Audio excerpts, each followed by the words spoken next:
अगर न्याय होता तो जो 32 लोग मरे थे उन 32 लोगों को न्याय मिलता।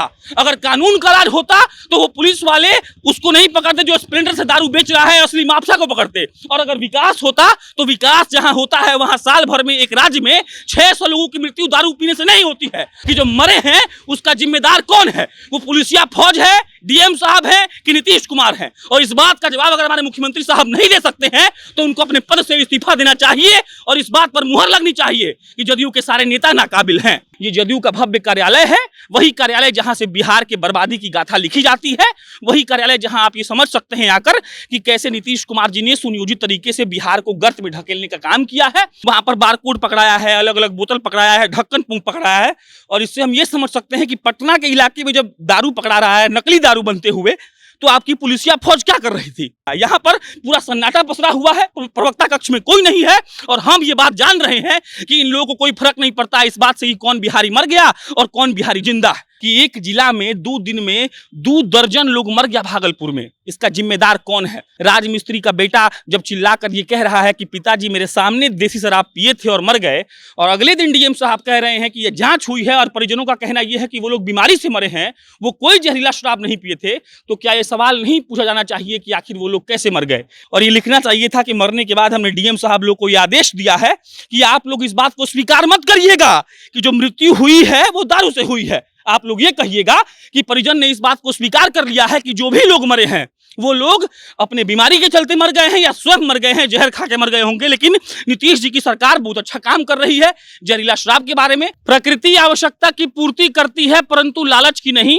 और नीचे जनता दल यूनाइटेड बिहार और वहां पर नीतीश जी का चेहरा, और उसके बाद हम चाहते हैं कि पंकज मेरा चेहरा दिखाएं और हम यहां पूछना चाहते हैं कि प्रकृति दारू की पूर्ति करती है कि नहीं। अगर प्रकृति दारू की पूर्ति नहीं करती है तो हमको ये जवाब चाहिए कि होली के दिन 32 लोग कैसे मर गए। और उसके बाद हमको ये भी जानना है कि जनता दल यूनाइटेड के परिसर में जब अभी हम घूम रहे हैं और समय हो रहा है 11:30, तो यहाँ पर कोई प्रवक्ता काहे नहीं है? हम ये सवाल पूछने आए थे कि ये लोग कैसे काम करते हैं। हम जानने आए थे कि भागलपुर में, बांका में, मधेपुरा में जो लोग सब मर गया है उसको देखने और पूछने वाला कोई है कि नहीं। लेकिन हमको जब कोई नहीं मिला तो हम सोचे कि हम भी पहले की तरह अकेले खड़ा होकर चिल्लाते हैं और जनता दल यूनाइटेड के ऑफिस में, कार्यालय में आकर भीतर से ये सवाल पूछना चाहते हैं कि नीतीश जी ये बताइए कि आखिर जो लोग मर गए वो लोग दारू पिए थे कि नहीं। काहे कि अभी बांका के डीएम साहब ने एक पत्र निकाला है और उस पत्र के माध्यम से ये कहा गया है कि जिन लोगों की मृत्यु हुई है वो लोग बीमारी के चलते मर गए हैं। और ऐसा डीएम साहब नहीं कह रहे हैं, डीएम साहब के अनुसार मरने वाले के परिजन ऐसा कह रहे हैं कि जिनकी जिनकी मृत्यु हुई है उनकी मृत्यु दारू से नहीं है। बाकी आगे बढ़ते हैं हम लोग। यहाँ लिखा हुआ है सेवा ही धर्म। हमको कोई काम नहीं है तो हम सोचे कि घूम घूम कर पोस्टर दिखाते हैं और उसके बाद ये सवाल पूछते हैं कि आखिर हमारे महाशय लोगों ने बिहार के लिए क्या किया है। सेवा ही धर्म में क्या यह लिखा हुआ मिलता है कि दारू पीकर मरने के बाद सेवा किया जाएगा? ये सवाल उठता है कि नीतीश कुमार जी ने जब यहाँ पर सेवा ही धर्म लिखवा कर अपनी तस्वीर लगाई होगी तो क्या ये सोचा होगा कि एक दिन में जब बिहार के 32 लोग दारू पीकर मर जाएंगे और उसके बाद आपके निर्लज्ज डीएम साहब ये कहेंगे कि वहां दारू था ही नहीं, वो लोग बीमारी से मर गए और दारू तो बिहार में मिलता ही नहीं है। फिर घुमाइए कैमरा, ये दिखाइए कर्पूरी सभागार। इस कर्पूरी सभागार से हम ये पूछना चाहते हैं कि भाई साहब लोग ये बताइए कि एक जिला में 2 दिन में 2 दर्जन लोग मर गया भागलपुर में, इसका जिम्मेदार कौन है? कौन देगा इस बात का जवाब कि आखिर भागलपुर में लोग कैसे मर गए? राजमिस्त्री का बेटा जब चिल्लाकर ये कह रहा है कि पिताजी मेरे सामने देसी शराब पिए थे और मर गए, और अगले दिन डीएम साहब कह रहे हैं कि ये जांच हुई है और परिजनों का कहना यह है कि वो लोग बीमारी से मरे हैं, वो कोई जहरीला शराब नहीं पिए थे, तो क्या ये सवाल नहीं पूछा जाना चाहिए कि आखिर वो लोग कैसे मर गए? ये जदयू का भव्य कार्यालय है, वही कार्यालय जहां से बिहार के बर्बादी की गाथा लिखी जाती है, वही कार्यालय जहां आप ये समझ सकते हैं आकर कि कैसे नीतीश कुमार जी ने सुनियोजित तरीके से बिहार को गर्त में ढकेलने का काम किया है।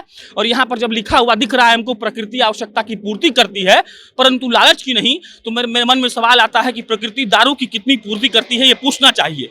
ये जवाब हम जानना चाहते हैं कि आखिर जो लोग भागलपुर में, बांका में और मधेपुरा में मर गए उस बात का जवाब कौन देगा? बाकी प्रवक्ता कक्ष में हम गए थे तो प्रवक्ता लोग हैं नहीं। हम 2-4 लोगों को फोन लगाए, निखिल मंडल जी को लगाए, अजय आलोक जी को लगाए, किसी का फोन नंबर नहीं आ रहा है, कोई किसी का व्यस्त बता रहा है। और ऊपर जाकर हम आपको बंद दरवाजा दिखाना चाहते हैं ताकि आप ये समझ पाएं कि जदयू के प्रवक्ता लोग जब अभी तक नहीं पहुंचे हैं तो हम किससे सवाल पूछें। ऊपर प्रवक्ता कक्ष नाम का एक कमरा है, कमरे के बाहर चिपका हुआ है प्रवक्ता कक्ष, और वहां पर आप देखेंगे तो आपको मालूम पड़ेगा कि वहां के अंदर कोई प्रवक्ता साहब नहीं है। लेकिन सवाल जस का तस बना हुआ है कि जो 32 लोग मर गए होली के दिन उसके लिए जिम्मेदार कौन है? ये है प्रवक्ता कक्ष, और प्रवक्ता कक्ष अभी शायद खाली है, जो हम देखकर गए थे। प्रवक्ता कक्ष में कोई नहीं है, और जदयू कार्यालय में कोई प्रवक्ता इस बात की जवाब देने के लिए तैयार नहीं है कि आखिर मृत्यु कैसे हो गई। और ये जनता दल यूनाइटेड का कार्यालय है, जहां पे हम आए हुए हैं अभी ये देखने के लिए और ये समझने के लिए कि आखिर लोगों की मृत्यु कैसे हो गई। डीएम साहब के अनुसार, डीएम साहब ने ये कहा है कि परिवार वालों ने ये कहा है कि जो भी लोगों की मृत्यु हुई है वो बीमारी से हुई है, लेकिन लगातार ये सवाल उठ रहे हैं कि 2 दिन में आखिर 32 लोगों की मृत्यु कैसे हो सकती है। इसी बीच एक बड़ी खबर ये है कि पटना के एक रिहायशी इलाके में कल दारू पकड़ाया है। कैसा दारू? नकली दारू। वहां पर बारकोड पकड़ाया है, अलग अलग बोतल पकड़ाया है, ढक्कन पकड़ाया है, और इससे हम ये समझ सकते हैं कि पटना के इलाके में जब दारू पकड़ा रहा है, नकली दारू बनते हुए, तो आपकी पुलिसिया फौज क्या कर रही थी? जब हर चौक और हर चौराहे पर आपने थानेदार खड़ा कर रखे, हवलदार है, तो आखिर आपकी पुलिस ने उस थानेदार को, उस हवलदार को ये जिम्मा क्यों नहीं दिया कि आप उन लोगों को पकड़िए जो लोग दारू बनाने का काम कर रहे हैं? वहां पर भारी मात्रा में स्पिरिट मिला था, और स्पिरिट के मिलने से ये सबूत मिलता है इस बात का कि वहां पर दारू बन रहा था। और जब दारू बन रहा था तो आपकी पुलिसिया फौज क्यों नहीं उन लोगों को पकड़ ली? और जब ये सेवा ही धर्म और प्रकृति ही आपका पूर्ति करती है, लालच मत करिए, ये सब आप अपने कार्यालय में लिखते हैं, तो आप ये क्यों नहीं समझते हैं कि शराब के बारे में भी आपको यहाँ कुछ लिखना चाहिए था? और ये लिखना चाहिए था कि मरने के बाद हमने डीएम साहब लोग को ये आदेश दिया है कि आप लोग इस बात को स्वीकार मत करिएगा कि जो मृत्यु हुई है वो दारू से हुई है। आप लोग ये कहिएगा कि परिजन ने इस बात को स्वीकार कर लिया है कि जो भी लोग मरे हैं वो लोग अपने बीमारी के चलते मर गए हैं या स्वयं मर गए हैं, जहर खा के मर गए होंगे। लेकिन नीतीश जी की सरकार बहुत अच्छा काम कर रही है।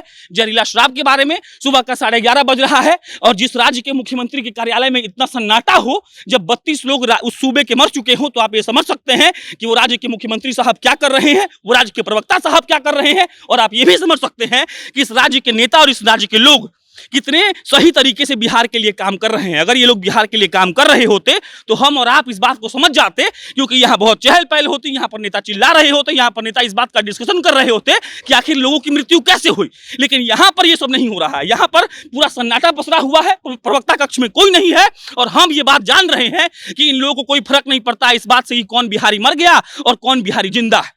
तो इस बात पर हमें बहुत सघन गहन सोचने की जरूरत है, और ये पता करने की जरूरत है कि आखिर लोग कैसे मर गए, और उस डीएम साहब से, बांका के डीएम साहब से पूछने की जरूरत है, उस जिलाधिकारी साहब से, जो ये कह रहे हैं कि परिवार के लोगों ने ये कहा है कि जो लोग 32 लोग मर गए उन लोगों को बीमारी था। और उसके बाद ये सवाल उठता है कि जब बीमारी था तो वो लोग क्यों नहीं पोस्टमार्टम करवाए? जब बीमारी था तो उनको रात में ही उनके शव को क्यों जला दिया गया? दिखाइए जनता दल यूनाइटेड का बोर्ड, ये जनता दल यूनाइटेड का बोर्ड देखिए, और इस सीएम साहब को लानत भेजिए, और लानत भेजते भेजते ये दिखाते रहिए आप कि हमारे सीएम साहब ने किस तरीके का काम किया है। अगर उन्होंने बेहतर काम किया होता बिहार के लिए तो आज ये नौबत नहीं आती कि 32 लोग एक दिन में, होली के दिन मर जाते।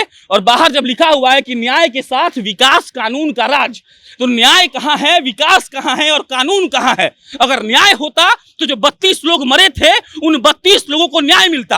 अगर कानून का राज होता तो वो पुलिस वाले उसको नहीं पकड़ते जो स्प्लेंडर से दारू बेच रहा है, असली माफिया को पकड़ते। और अगर विकास होता तो विकास जहां होता है वहां साल भर में एक राज्य में 600 लोगों की मृत्यु दारू पीने से नहीं होती है। और आज जनता दल यूनाइटेड के कार्यालय के बाहर खड़ा होकर यही सवाल पूछना चाहते हैं कि जो मरे हैं उसका जिम्मेदार कौन है? वो पुलिसिया फौज है, डीएम साहब है कि नीतीश कुमार है? और इस बात का जवाब अगर हमारे मुख्यमंत्री साहब नहीं दे सकते हैं तो उनको अपने पद से इस्तीफा देना चाहिए, और इस बात पर मुहर लगनी चाहिए कि जदयू के सारे नेता नाकाबिल हैं। बाकी मेरा नाम प्रशांत राय है, आप जनता जंक्शन देख रहे थे, बहुत बहुत धन्यवाद।